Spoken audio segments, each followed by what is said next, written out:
सुखदेव स्वामी कह रहे राजा परीक्षित, आकाश मार्ग से देव ऋषि नारद जी विचरण कर रहे। नारद जी ने देखा यह नन्हा सा बालक इस घोर घनघोर जंगल में क्या कर रहा है। नारद जी तुरंत पृथ्वी पर आए, आकर के पूछा, बेटा तुम इसे घोर जंगल में हिंसक जंतु आदि रहते हैं, उस जीवन में कैसे आ गए, क्यों आ गए। ध्रुव जी ने कहा हम भगवान की भक्ति करने के लिए आए। नारद जी हंस गए, देखा वन में भगवान नहीं, यहाँ तो बब्बर से रहते तुम्हारा नाश्ता कर जाएंगे। ध्रुव जी ने कह दिया तो हमारी माँ तो कहती है कि शेर में भी परमात्मा का वास है, शेर में भी परमात्मा का वास है। नारद जी सोच रहे हैं कि विश्वास तो पक्का है। फिर नारद जी ने नहीं बेटा तुम लौट जाओ अपने घर को, वन में भगवान की प्राप्ति नहीं होती। अरे तुम ही बताओ कि तुम घर में कितनी बार भोजन करते हो। बोले 3 बार तो वैसे भोजन करता था, लेकिन माँ कभी कभी जबरदस्ती 4थी बार भी खिला देती। तो बेटा तुम बताओ तुम्हारी माँ इस जंगल में थोड़ी बैठी है जो तुम्हें भोजन कराने के लिए आई। ध्रुव जी तुरंत बोल उठे, जब दात नहीं तब दूध लियो, अब दात दिए कछु और दिए है। जन में कल में पशु पक्षी में वो सब की सुध लेख थोड़े है। जान को देख अजान को देख, जहान को देख वो तो है। इस बात की मुझे चिंता नहीं है। अरे परमात्मा जब बालक जन्म लेता है तो उसके दूध की व्यवस्था पहले कर देता है, माँ के स्तरों में दूध आ जाता है। नारद जी मन में सोच रहे हैं कि सिद्धि तो एक से एक बढ़कर के मजबूत है। नारद जी मन में विचार आ गया, यदि ऐसा शिष्य मुझे मिल जाता तो फिर तो क्या करना। कहा बेटा ध्रुव तुमने गुरु बनाया कि नहीं। बोले अभी तक तो गुरु नहीं बनाया, लेकिन आप बार बार उससे कहते हैं कि लौट जाओ लौट जाओ। आप श्रीमान जी कौन है। नारद जी ने कहा कि मैं नारद हूं। नहीं महाराज आप नारद जी नहीं हो सकते, क्योंकि मेरी मां कहती है कि नारद जी एक बार मिल जाए किसी को तो परमात्मा से मिला देते हैं। आपको यहां मना कर रहे, उनके कह रहे कि घर पर लौट जाओ। नारद जी के नेत्रों से आंसू आ, नहीं बेटा नहीं नारायण, और मैं तुम्हारी परीक्षा लेकर के देख रहा था, और सबसे बड़ी खुशी की बात तो यह है कि तुम सारी परीक्षाओं में उत्तीर्ण हो गए, यानी पास हो गए। ध्रुव जी ने कहा तो आपसे बड़ा गुरु और कौन मिलेगा, एक काम करिए आप ही मेरे गुरु बन जाइए। तो ध्रुव जी ने नारद जी को ही गुरु बना दिया,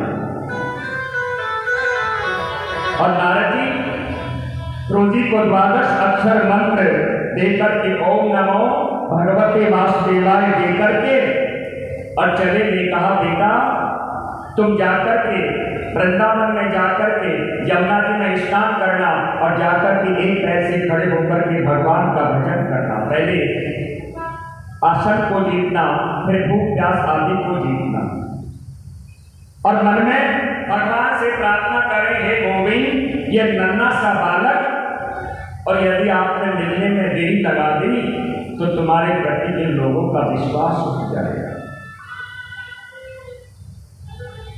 तो ध्रुव जी ने आकर के यमुना जी में स्नान किया, यमुना जल का आचमन किया, और दक्ष के नीचे खड़े होकर के एक पैर से खड़े होकर के भगवान का जाप प्रारंभ कर दिया। ओम नमो भगवते वासुदेवाय, ओम नमो भगवते वासुदेवाय, ओम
और अखंड ध्रुव जी का भजन कर रहा।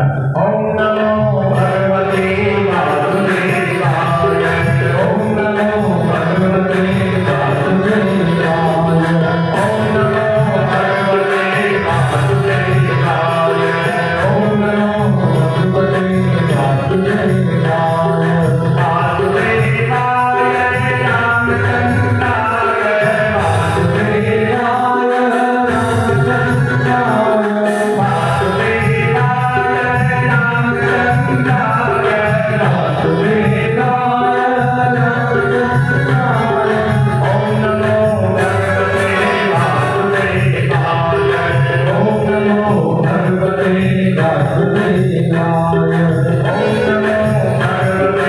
वासुदेवाय रामचंद्राय,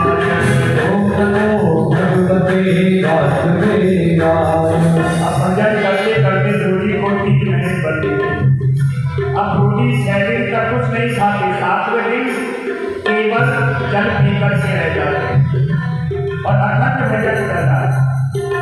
ओम नमो भगवते वासुदेवाय, ओम नमो भगवते वासुदेवाय, वासुदेवाय नंदनंदनाय, वासुदेवाय नंदनंदनाय, वासुदेवाय नंदनंदनाय, वासुदेवाय नंदनंदनाय। ओम नमो भगवते वासुदेवाय, ओम नमो भगवते वासुदेवाय, ओम नमो भगवते वासुदेवाय, ओम नमो भगवते वासुदेवाय। अब जैसे ही 5वां महीना प्रारंभ हुआ, श्वास रुक गया और जाकर के ब्रह्म रंग में श्वास रुक गया, प्राण अवरुद्ध हो गए, एकदम सन्नाटा छा गया और गुरु जी के हृदय में नारायण भगवान का प्रागट हो गया। अब जैसे गुरु जी के श्वास अवरुद्ध हो गया, रुक गया, तो कहते हैं कि श्वास लेने में देवताओं को भी तकलीफ होने लगी। देवता घबराते घबराते ब्रह्मा जी के पास में पहुंचे। ब्रह्मा जी ने जाकर के कहा, महाराज कुछ करिए, नहीं तो हमारा प्राणायाम हो जाएगा, श्वास लेने में बड़ी तकलीफ हो रही है। ब्रह्मा जी ने कहा, वही हाल हमारा भी हो रहा है, चलो नारायण प्रभु के पास में चलते हैं। अब नारायण प्रभु के पास में जाकर के देवताओं ने भगवान से प्रार्थना की, नीवदं नरो भगवनं प्राणरूढं चराचर सखिलं संत्वधाम्ना विदेहि तनुं व्रजानमुच्य प्राप्तं मयं तं शरणं शरणं। प्रभु हमारी रक्षा करो, गोविंद हमारी रक्षा करो, श्वास लेने में बड़ी जोर की तकलीफ हो रही है। भगवान नारायण कह रहे हैं, अरे देवताओं तुम घबराते क्यों? इस समय मेरा नन्हा सा भोला सा भंडारी मेरा भक्त मेरी भक्ति में इतना लीन है कि उसका प्राण अवरुद्ध हो गया। और मैं जाकर के अभी देखो, भगवान ने यह नहीं कहा कि मैं जाकर के उसे अभी दर्शन देता हूँ, भगवान ने यह कहा कि जाकर के मैं उस नन्हे से भोले से भंडारी के दर्शन करता हूँ। अब जैसे गुरु जी के हृदय में वो नारायण प्रभु की झांकी थी और तुरंत वो हृदय से गायब होकर के वही चतुर्भुजी नारायण मेरे प्रभु बाहर आकर के खड़े हो गए। और जैसे गुरु जी की हृदय की वो झांकी गायब हुई, गुरु जी हटपटा करके आंखें खोल के देखा कि वही रूप में मेरे चतुर्भुज नारायण प्रभु खड़े हुए। बोले नारायण भगवान की जय।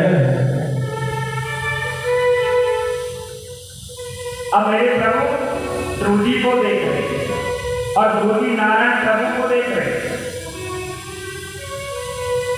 भगवान मन में सोच रहे हैं कि हमको खड़े हुए कितनी देर हो गई और ये ध्रुव जी कुछ बोलता ही नहीं।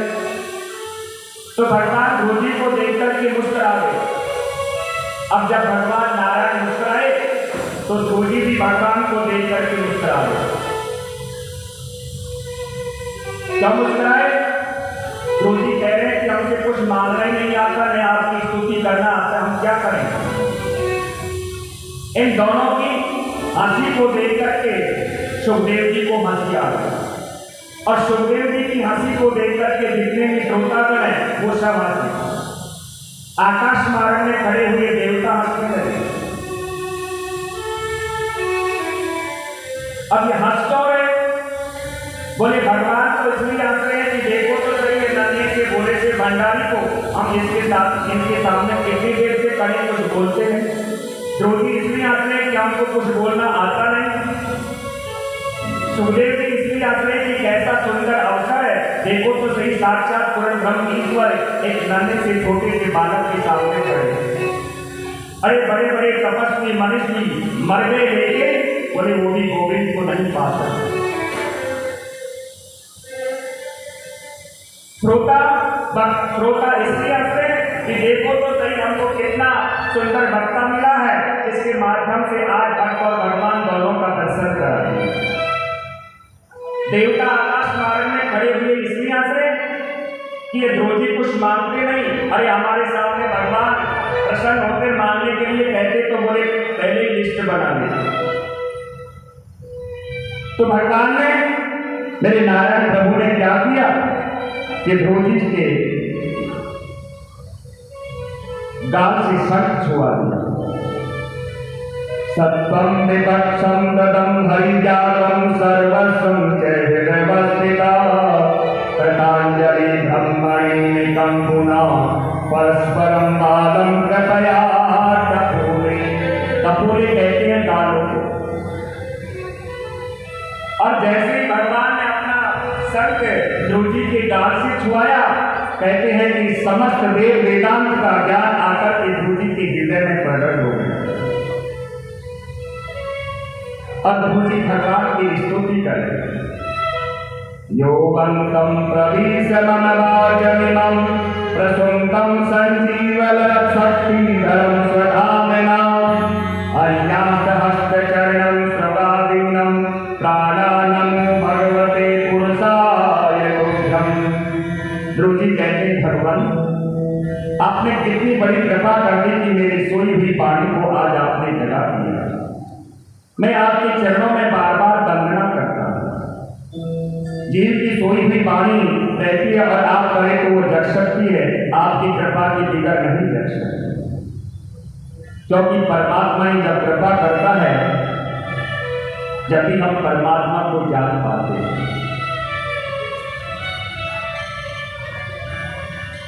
परमात्मा कृपा करे तो हवा चले, परमात्मा कृपा करे तो हम श्वास ले, और यदि परमात्मा कृपा नहीं करे तो ये दोनों ही बंद हो जाते। भगवान नारायण ने द्रौपदी से कहा बेटा ध्रुव अब मानिए क्या चाहिए। द्रौपदी ने कह दिया गोविंद अब मुझे कुछ नहीं चाहिए, और यदि आप देना ही चाहते हो तो अपने चरणों की भक्ति दे दीजिए। लेकिन नारायण प्रभु मन में सोच रहे हैं कि द्रौपदी आखिर में आकर के किस प्रयोजन से हमारी तपस्या की।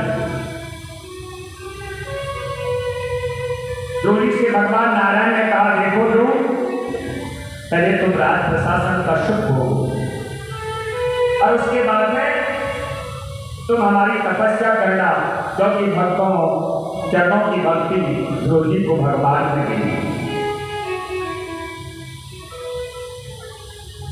कहते हैं कि जब द्रौपदी भगवान की तपस्या करने के लिए वन में गए थे तो राजा उत्तानपाद को पता चल गया। राजा उत्तानपाद के मन में भी गलानी हो गई कि मेरी एक छोटी सी गलती की वजह से मेरा नन्हा सा छोटा सा बालक वन में प्रस्थान कर गया, अब वो जीवित है कि नहीं। लेकिन नारद जी ने आकर के बताया कि तुम्हारे बेटा ध्रुव ने भगवान को प्राप्त कर लिया। उन्होंने भक्ति से भगवान को प्रसन्न कर लिया। तो द्रौपदी को लेने के लिए राजा उत्तानपाद हाथी घोड़े रथ सजा करके लेने के लिए जा रहे। देखिए अभी तक तो वो गोद में नहीं ले पाए, लेकिन आप क्या कर रहे हैं, बोले हाथी घोड़े सजा करके लेने के लिए जा रहे। तभी तो कहते हैं जा पर कृपा राम की होई, जा पर कृपा राम की होई, जा पर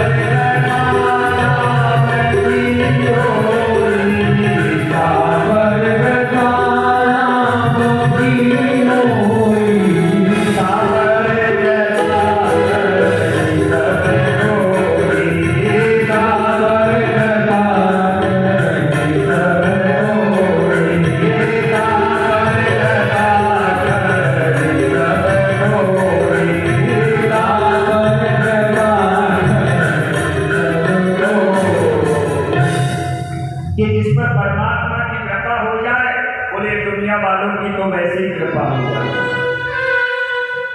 ध्रुव जी ने कह दिया मुझे कि रथ घोड़े हाथियों की कोई जरूरत नहीं।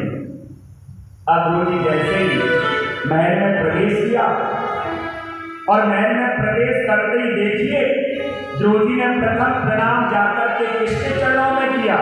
अपनी जो छोटी माँ है ना सुरुचि, उसके चरणों में जाकर के प्रणाम किया। माँ, यदि उस समय तुम मुझसे ये आहत वचन नहीं कहती तो मुझे गोविंद की प्राप्ति नहीं होती। आपको पता है बाबा तुलसीदास जी को भी उनकी पुत्री ने से ही ज्ञान प्राप्त हुआ था। उनकी पत्नी ने ही बाबा तुलसीदास जी को प्रेरणा दी थी कि जितना प्रेम मुझसे करते हो ना, यदि उतना प्रेम तुम भगवान से करते तो तुम्हारा कल्याण हो जाता। और उसी के बाद में तुलसीदास जी ने परित्याग कर दिया और भगवान की भक्ति में लीन हो गए और रामचरितमानस का निर्माण कर दिया। तो ध्रुव जी भी अपनी छोटी माँ के चरणों में प्रणाम किया, फिर पिता के चरणों में प्रणाम किया और अब जाकर के जो अपनी माँ है सुनीति उसके चरणों में जाकर के साष्टांग लेकर के प्रणाम कर कहे माँ, मैं कहता हूं कि ऐसी माँ परमात्मा सब कोई को। अरे जिसने मुझे भगवान से मिला दिया वो मेरी माँ वास्तव में माँ ही। अब ध्रुव जी को राजा उत्तानपाद ने कहा बेटा अब हमको वैसे ही बुढ़ापा आ गया और ये तुम राज प्रशासन को तुम संभालो। ध्रुव जी को राजगद्दी पर बैठा दिया। इनकी छोटी माँ है,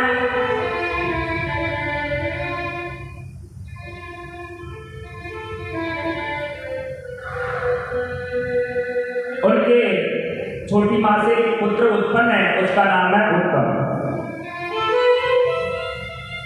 और उत्तम बड़ा उदंडी है। एक बार क्या किया उत्तम ने कि जाकर के कुबेर के बगीचे को उजाड़ना प्रारंभ किया। कुबेर जी के गणों ने और उनमें उत्तम में युद्ध हो गया और उनके द्वारा उत्तम मारा गया। ध्रुव जी को पता चला, ध्रुव जी को क्रोध आ गया और ध्रुव जी ने जाकर के गंधर्वों को मारना प्रारंभ कर दिया। राजा परीक्षित तुरंत बोल पड़ा, गुरुवर इतना बड़ा भगवान का भक्त और ये निर्दोष गंधर्वों को मार रहा है। अरे इनका भाई कितना उदंड था इसलिए मारा गया और उस उदंड भाई के बदले निर्दोष ये गंधर्वों को मार रहा है। ये भगवान के भक्त के लक्षण नहीं। सुखदेव स्वामी कह रहे राजा परीक्षित ध्रुव जी को भगवान की भक्ति मिली, लेकिन ध्रुव जी में एक सबसे बड़ी कमी क्या रह गई? बोले इनको सत्संग नहीं मिला। और सत्संग ही बुद्धि का विकास करता है। सत्संग जीवन में होना जरूर है।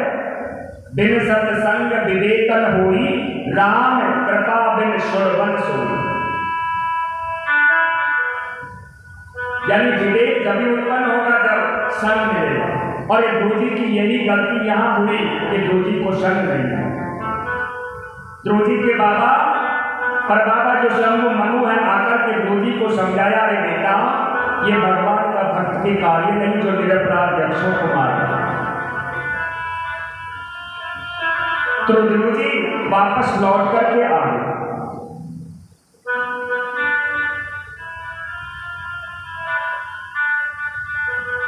क्योंकि ध्रुव जी को अब किससे सत्संग मिल गया? ध्रुव जी के जो परबाबा हैं स्वयं मनु, उन्होंने समझाया बेटा जो तू ये मार्ग का अनुसरण कर रहा है भगवान के भक्त का मार्ग नहीं, क्योंकि ये निरपराधी है यक्ष और निरपराधी को भगवान के भक्त को निरपराधी यक्षों को मारना शोभा नहीं देगा।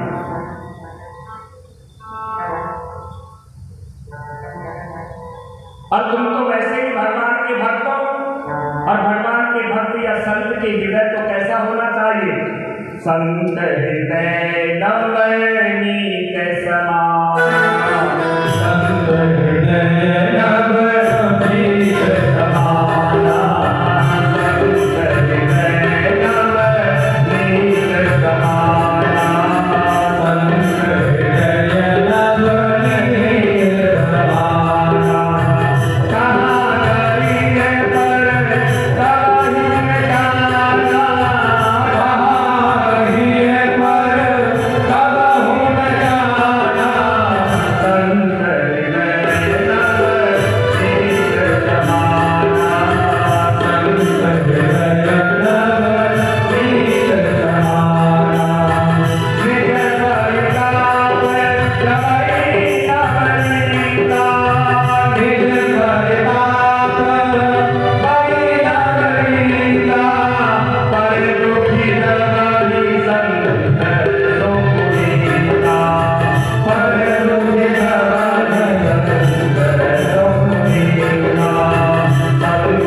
अग्नि में तपा करके शुद्ध करते हैं, वैसे ही संत दूसरे के लिए अपना दूसरे का दुख अपने ऊपर ले लेता है।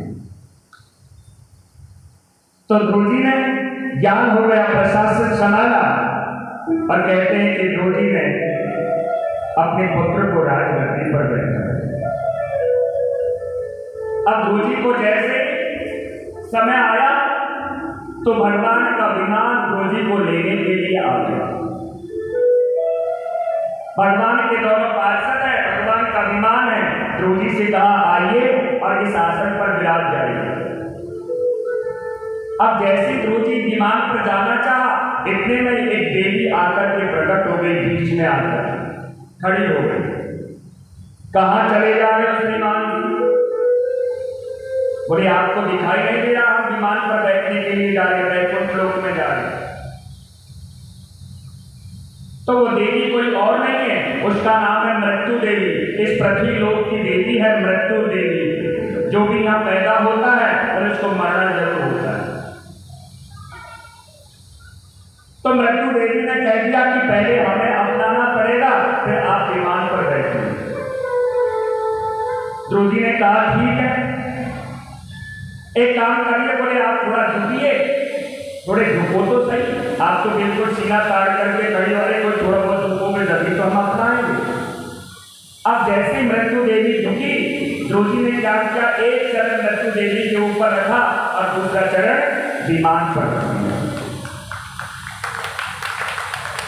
देखिए आज मृत्यु देवी पर ध्रुव जी ने विजय प्राप्त कर ली। और ये सब कैसे? बोले भगवान के चरणों की अनुरागता से की। और एक हमें आया है सो जाएगा राजा रंग के फकीर, कोई सिंहासन छड़ चला कोई भला फकीर। आया है ना, उसको तो जाना ही पड़ेगा। लेकिन यदि किसी के कर्म अच्छे हैं तो जैसे ध्रुव जी की तरह विमान पर बैठ करके जाएगा, और यदि कर्म नष्ट हैं तो क्या करेंगे, यम के दूत आएंगे, फंदा डालेंगे और खींचते हुए घसीटते हुए लेकर के चले जाएंगे।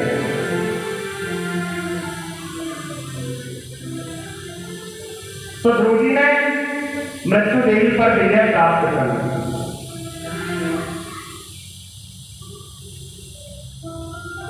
लेकिन ये सब कैसे? देखिए ये सब कैसे? बोले ये सत्संग से प्राप्त हुआ। ध्रुव जी को ज्ञान भी कब हुआ? जब उनको सत्संग मिला। सात स्वर्ग अपवर्ग सुख धरई कुला एक अंग। कि ये सब किससे मिला ध्रुव जी को? बोले सत्संग से। आचार्य सुखदेव स्वामी कहते राजा परीक्षित ध्रुव जी के पुत्र है उत्कल। उत्कल महाराज के वंश में आगे हुए अंग, और अंग महाराज के पुत्र है बैन। और ये बैन बड़े अधर्मी है। और वैसे भी कहते हैं कि भक्ति को बिगड़ने के 4 साधन होते हैं। क्या साधन कौन से? अधिक रूप का होना, युवा होना, अधिक धन का होना, और चौथा है उच्च पद मिल जाना। अब राजा बैन सुंदर भी है, युवा भी है, राजा है, उच्च पद भी है, और धन की भी कमी नहीं। तो राजा बैन ने क्या किया? बोले राजा बैन ने अपने आप को भगवान मान लिया और नगर में ढिंढोरा पिटा दिया कि आज के बाद में भगवान के नाम की कोई पूजा पाठ नहीं करेगा। अरे हम ही तुम्हारे भगवान हैं, यदि किसी को पूजा पाठ करनी है तो हमारे नाम से करो।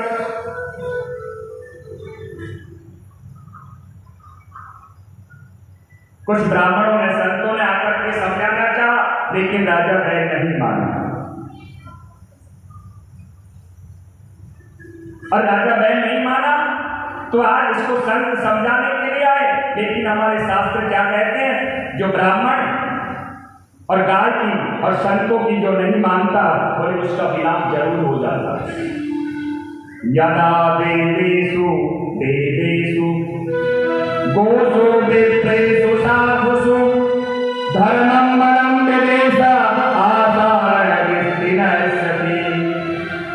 यदा देवेषु, देवेषु कहते हैं देवताओं के प्रति, वेदेषु वेद कहते हैं वेदों के प्रति, वेदेषु कहते हैं वेदों के प्रति, गोसु गाय से, विप्रेषु ब्राह्मण सु और साधु सु यानी साधु सु। यदि व्यक्ति कोई इनसे द्वेष करता है तो एक सत्य समझना कि उस व्यक्ति को मिटने में ज्यादा समय नहीं लगता। संतों ने आकर के राजा बैल को समझाना चाहा, राजा बैल ने कह दिया नहीं, जाओ यहां से। अरे हम ही तुम्हारे भगवान, ये बीच में भगवान कौन आ गए? संतों को क्रोध आ गया और संतों ने जैसे ही संकल्प, जैसे ही श्राप दिया और बैल महाराज की मृत्यु हो गई।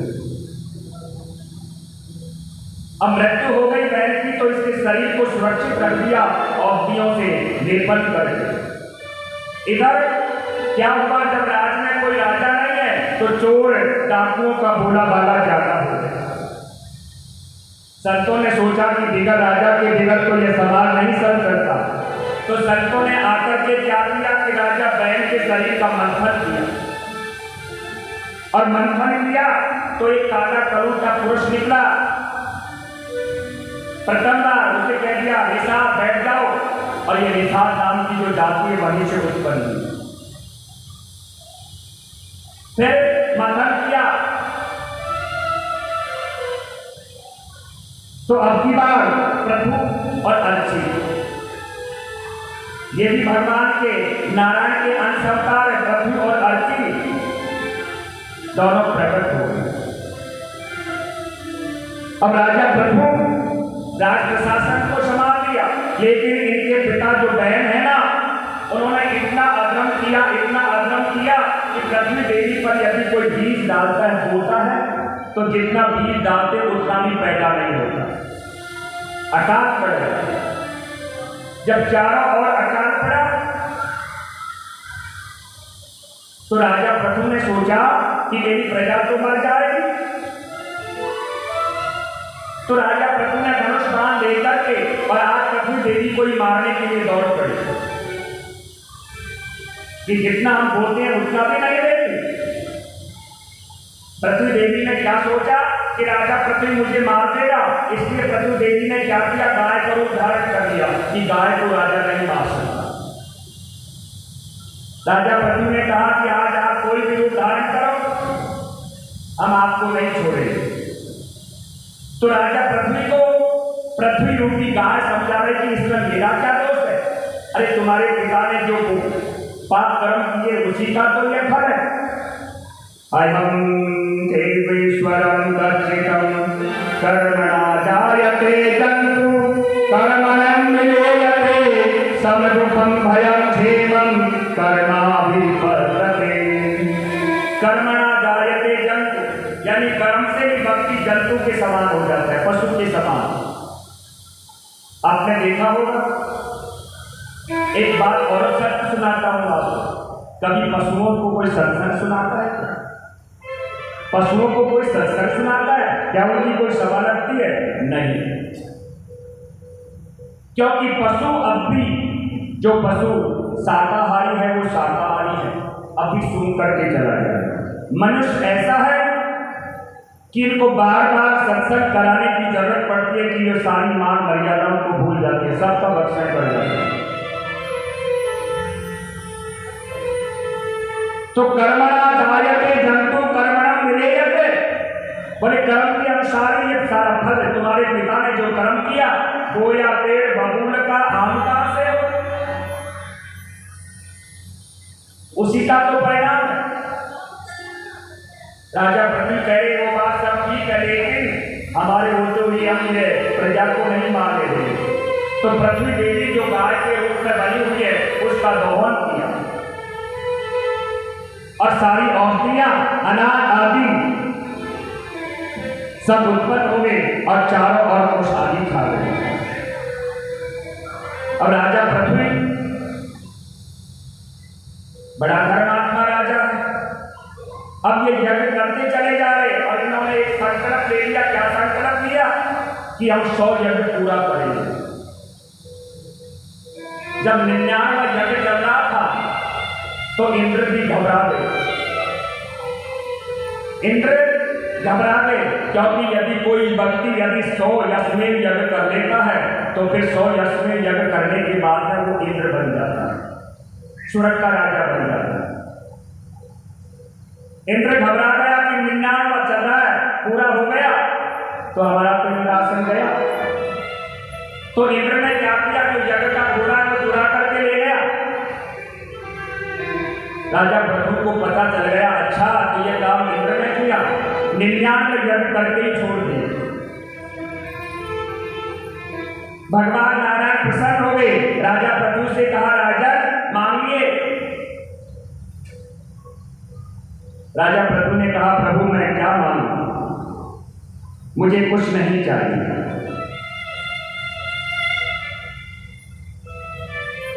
और यदि मुझे देना ही चाहते हो तो बस प्रभु एक वरदान दे दो। क्या? बोले मेरे तो ये 2 कान है ना, ये 2 ही कानों में 10,000 कानों की श्रवण करने की शक्ति आ जाए। भगवान नारायण कह रहे, प्रभु राजन ये क्या मांग रहे हो? अरे दुनिया के लोग तो दोनों ये 2 ही कानों का सदुपयोग नहीं कर रहे और तुम तो 10,000 कानों की शक्ति मांग रहे। बोले प्रभु इन 2 कानों से आपकी कथा सुनते सुनते मुझे तृप्ति नहीं होती, इसलिए मैं चाहता हूं कि मेरे 10,000 कानों की शक्ति ये दोनों कानों में आ जाए।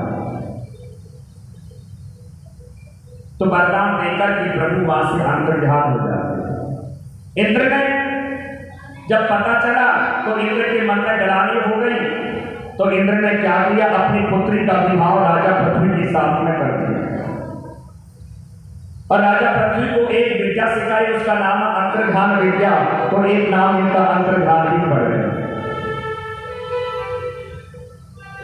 शरद कुमारों के द्वारा राजा पृथ्वी का सत्संग हुआ और इन्हीं के आगे चलकर पृथ्वी के पुत्र हैं अंतर्ध्यान, अंतर्ध्यान के पुत्र हुए हविर्दान, हविर्दान के पुत्र राजा प्राचीन बने। अब ये राजा प्राचीन बनी क्या करते हैं, बोले यज्ञ के ऊपर यज्ञ करते चले जा रहे और इतने यज्ञ किए, इतने यज्ञ किए कि सारी पृथ्वी कुशाओं से पाटी। लेकिन करते क्या है, बोले यज्ञ करने के बाद में कभी तो बकरे की बलि दे देते हैं और कभी घोड़े की बलि दे देते हैं। और आपको पता है कि जब यज्ञ में यज्ञ करते हैं, यज्ञ सामग्री डालते हैं, हमारे शास्त्र क्या कहते हैं, यदि आप हवन कुंड में समीधा भी डालते हो तो उसको भी पहले धो करके सुखाओ, सामग्री को भी पहले धो करके सुखाओ कि कोई जंतु न हो, कोई जीव न हो। और यहाँ तो राजा घोड़े और बकरे दोनों की बलि दे देता है। तो एक दिन राजा प्राचीन बलि के मंडप पर, यज्ञ मंडप में देव ऋषि नारद जी का आगमन हो जाता है। अब जैसे देव ऋषि नारद जी का आगमन होता है, देव ऋषि नारद जी देखकर के चारों ओर दृष्टि डाल करके देखा तो हजारों घोड़े हजारों बकरे खड़े दिखाई दे रहे। नारद जी ने कहा, राजा प्रभु, अरे राजा प्राचीन भाई, बोले पापी तो मैंने बहुत देखे लेकिन तुम्हारा जैसा भी कोई पापी नहीं देखा। राजा प्राचीन भाई हाथ जोड़कर के बोला, आप क्या कह रहे हैं नारद? अरे मैंने कौन सी अपना पाप किया है? मैंने तो इतने यज्ञ किए, इतने यज्ञ किए कि सारी पृथ्वी को ही कुशाओं से बांट दिया। अरे राजन, तुमने यज्ञ तो किए, पृथ्वी को भी कुशाओं से बांट दिया, लेकिन तुम यज्ञ करने के बाद में करते क्या हो? कभी बकरे की बलि दे देते हो, कभी घोड़े की दे देते हो।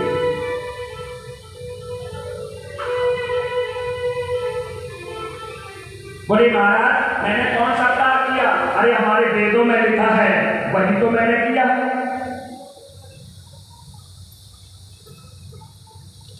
लेकिन हमारे शास्त्र भी कहते हैं इतिहास पुराण वेद शास्त्री विधि। बोले इतिहास पुराण और वेद शास्त्रों के विधि के अनुसार कोई भक्ति या यज्ञ कर्म नहीं करता है तो बेकार है, अपनी मनमुखी भक्ति करना भी बोले पाप है। राजा कह रहा है लेकिन मैंने तो वेदों में ही तो लिखा है। बोले राजन वेदों में कभी हिंसा की बात नहीं लिखी। सुमयन्तम धर्मस्य सर्वस्य सत्वं चेवानिधायकम् आत्मा प्रतिकूलानि परेशानि समाचरे। अरे वेदों में शास्त्रों में तो लिखा है कि भूल कर भी, अरे यदि हम बोले घर में भोजन बनाते हैं, अग्नि जलाते हैं, लकड़ी जलाते हैं, यदि उसमें भी कोई जंतु जीव जल जाता है तो उसका भी पाप लगता है, उसका भी प्रायश्चित हम लोग करते हैं। और यहाँ तो तुम साबक बोले कभी घोड़े की कभी बकरी की बलि दे देते। राजा प्राचीन बलि को नारद जी कह रहे राजन, घोड़ा किसे कहते, बकरा किसे कहते? बोले बकरा कहते अभिमान को, घोड़ा कहते लोभ को। बोले यज्ञ करने के बाद में कभी लोभ और अभिमान मत करना कि मैंने यज्ञ कर दिया। आपने देखा होगा आज के लोग क्या करते हैं, यदि कोई धर्म भी करते हैं तो दिखावा ज्यादा करते हैं, और यदि कोई गलत कार्य करेंगे तो क्या कहेंगे? बोले ये तो सब परमात्मा की वजह से हुआ, अच्छा हुआ तो परमा हमने किया, गलत हुआ तो परमात्मा ने किया।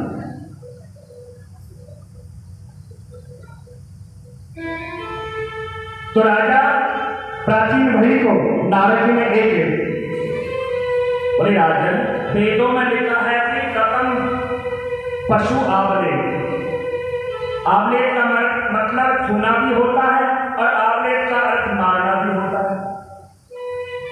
अब कोई पंडित जी विवाह करा रहे और पंडित जी ने कह दिया कदम वरम वर कन्या आवले, यानी वर कन्या को छुए। अब यदि आवले का अर्थ मारना है तो कदम वरम कन्या आवले, कन्या को मार दे तो विवाह किसके साथ में होगा? तो यह आवले का अर्थ मारना भी नहीं, बोले छूना भी होता है। अब वेदों में क्या लिखा है? कुमारी का आश्रम। किसी गुरु ने कह दिया बेटा कल 1 किलो कुमारी का मांस लेकर आना। अब यदि कोई वैसा भक्ति होगा तो क्या सोचेगा, किसी कन्या के मांस की बात कर रहे हैं गुरु जी। लेकिन हमारे वेदों में उसको क्या बताया है, जिसे हम कुआर पाठा कहते हैं ना, उसको यह कुमारी का मांस की हुक्म है।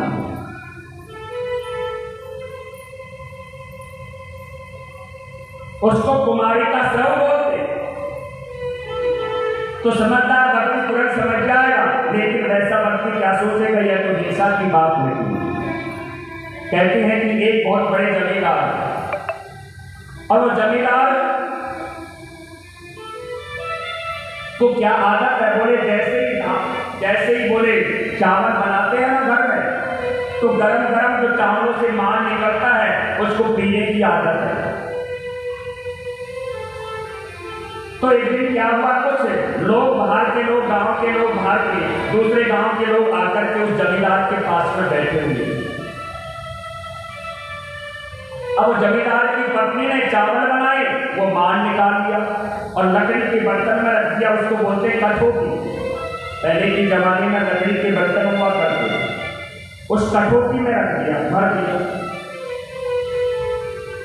अब उसकी जमींदार की पत्नी ने अपने पुत्र से कहा बेटा जाओ और जाकर के अपने पिताजी से कह दो कि यह मान ठंडा हो जाएगा, जल्दी पी लो। अब वो बालक ने जाकर के देखा तो वहां तो बहुत लोग बैठे। अब पिताजी से कैसे जाकर के कह दे उन लोगों के बीच में, क्या सोचे, अरे इतना बड़ा जमींदार सुना था हमने तो, और ये तो मार पी करके काम चला रहा। लेकिन कहना भी जरूर है। तो उस जमींदार के बच्चे ने क्या किया, बोले पिताजी एक धानुपुर से मांडू आया है और वो कठोतिया घाट पर बैठा है, जल्दी चल करके पी लो नहीं तो सीतलपुर को चला जाएगा, जल्दी चल करके मिल लो नहीं तो सीतलपुर को चले जाएगा। अब जो रोज मांड पीता है उसको तो पता है कि मेरा बेटा क्या गया। लोगों ने सोचा कोई मिलने वाला आया होगा, कोई महत्वपूर्ण व्यक्ति होगा। तुरंत वो जमींदार खड़ा हुआ और अपने बेटे की पीठ थपथपाई। अब देखिए आपने क्या बोला, पिताजी जल्दी चल करके धानुपुर से मांडू आया, धान कहते चावल को, मान चावलों का मान हो गया, और वो कठोतिया घाट पर बैठा, यानी कठोती के बर्तन में है, जल्दी चल करके ले लीजिए, यानी जल्दी चल करके पी लिए, यानी शीतल यानी ठंडा हो जाएगा। बात तो वही है। तो ऐसे ही हमारे वेदों की भाषा है। राजन, राजा प्राचीन कह रहे हैं कि महाराज आप क्या कह रहे हैं, मेरी बात समझ में नहीं आ रही। तो राजा प्राचीन वही को पुरंजन उपख्यान सुना रहे हैं। राजा प्राचीन कहीं से कह रहे, राजन एक पुरंजन नाम का जीव है, और वो पुरंजन नाम का जीव है, उसका एक सखा है अभिज्ञात, ज्ञातम है अभिज्ञात। तो ये पुरंजन नाम का जीव चल पड़ा कोई सुंदर नगर को देखने के लिए। अब इसने चारों ओर दिशाओं में घूमा, कोई सुंदर नगर नहीं दिखा। अब एक हिमालय में जाकर के एक सुंदर नगर दिखाई दे गया, उसके 9 द्वार हैं। सज्जनों, ये नगर कोई और नहीं है, हमारा ही शरीर है। और गीता में लिखा है नवम देवम पुरम देवी, यह जो हमारी देवी है ना, उसी को 9 द्वार बताया, हमारे शरीर को बताया। अब पुरंजन नाम का वो जाकर के उस नगर में रहना प्रारंभ कर दिया। तो वहां एक सुंदर नारी बैठी हुई थी। उस नारी से वो जीव ने जाकर के, पुरंजन नाम के जीव ने जाकर के पूछा, देवी तुम कौन हो? बोले ये तो मैं भी नहीं जानती कि मैं कौन हूं, लेकिन मुझे अपना लोगे तो बड़े सुखी रहोगे। अब ये देवी कौन है? बोले ये देवी है बुद्धि। तो बुद्धि रूपी जीव ने उससे विवाह कर दिया, जीव ने बुद्धि से विवाह कर दिया। अब जीव किसके वश में हो गया? बोले बुद्धि के वश में। वो जैसा कहता, जैसी कहती, वो जैसा ही करता।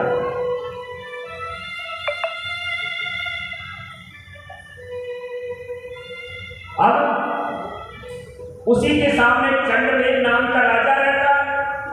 अब वो चंद्रवेद नाम का राजा है, उस पर बार बार चढ़ाई करता है। अब ये चंद्रवेद का नाम का राजा कोई और नहीं, बोले ये काल है। अब काल बार बार चढ़ाई करता है, लेकिन पंचप्रण नाम का एक नाग बैठा है, ये रक्षा करता है। ये पंचप्रण नाम का नाग कोई और नहीं है, ये हमारे पंच प्राण है।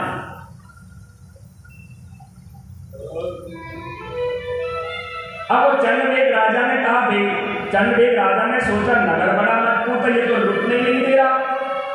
तो उसने क्या किया, वो चंद्रवेद नाम के राजा ने अपनी पुत्री यानी जरा कहते बुढ़ापे को कहा, बेटी जाओ और जाकर इस नगर को कमजोर करो। अब जैसे ही वो जरा आई, अब वो शरीर कमजोर हो गया, वो नगर कमजोर हो गया। अब जैसे ही नगर कमजोर हुआ, तो कहते हैं कि शरीर 3 जगह से टेढ़ा हो गया।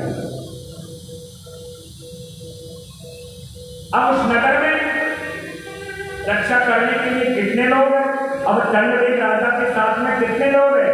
बोले 320 गंधर्व और गंधर्वियां हैं। इतने ही गंधर्व हैं, उतने ही गंधर्वियां हैं।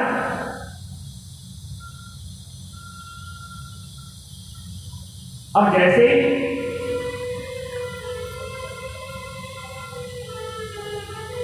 चंद्रवेद राजा ने और बोले नगर में जैसे ही प्रवेश करना चाहा काल में, तो आपको पता है पहले के जमाने में सफेद बाल कब आते थे? बोले उम्र पार करने के बाद।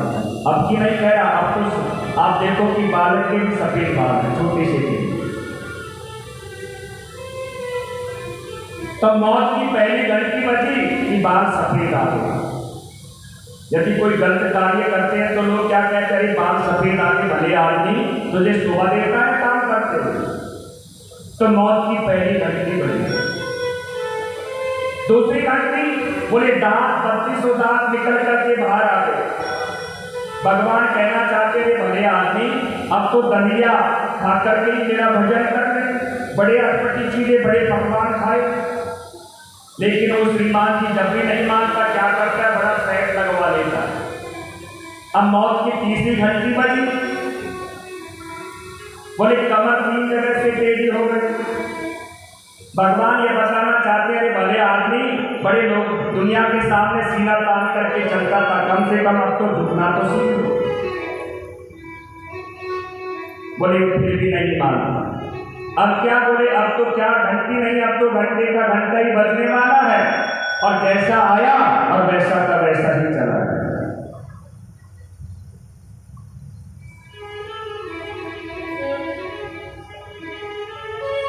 तो ये चंडवेद वो जीव पुरंजन नाम का जीव है, बुद्धि रूपी जो पत्नी है बोले मृत्यु हो गई। अब जैसे मृत्यु हुई, जीव बाहर निकला तो जीव ने क्या सोचा, बोले अब तो हमारी पत्नी मर गई, अब तो हम इसी के साथ में सती होंगे। तो इतने में इसका एक सखा मित्र आया। अभी क्या, उसने आकर के हाथ पकड़ करके कहते, अरे भले आदमी, न तुम पुरंजन हो न तुम पुरंजनी, अरे तुम तो मेरी सखा हो। तो कहने का मतलब क्या है कि राजा प्राचीन बलि को नारद जी ने समझा दिया कि राजन, चाहे कोई जगत के बहाने भी पाप करो, चाहे कैसे भी करो, लेकिन पाप तो पाप ही होता है।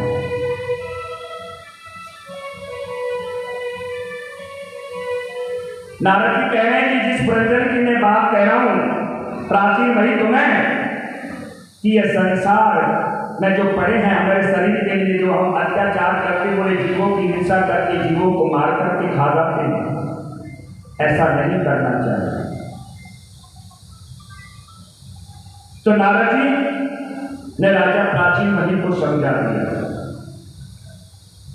सुखदेव स्वामी कह रहे, राजा परीक्षित, ये बहुत सुंदर उपदेश नारद जी ने राजा प्राचीन मणि को दिया। परीक्षित, मैत्री मुनि के ये संवाद सुनकर के और विदुर जी को परम आनंद की अनुभूति हुई और विदुर जी वहां से मैत्री मुनि के चरणों में प्रणाम करके चले गए। तेल चमेली सावन सेंट, तेल चमेली सावन सेंट, चाहे लगा लो सेंट, जगत में कोई न परवाह, जगत में कोई न परवाह, जगत में कोई न परवाह, जगत में कोई न परवाह, जगत में चाहे करा लो मोड़ी मालिश, चाहे करा लो मोड़ी मालिश, चाहे छिड़क लो सेंट, जगत में कोई न परवाह, जगत में कोई न परवाह, जगत में कोई न परवाह।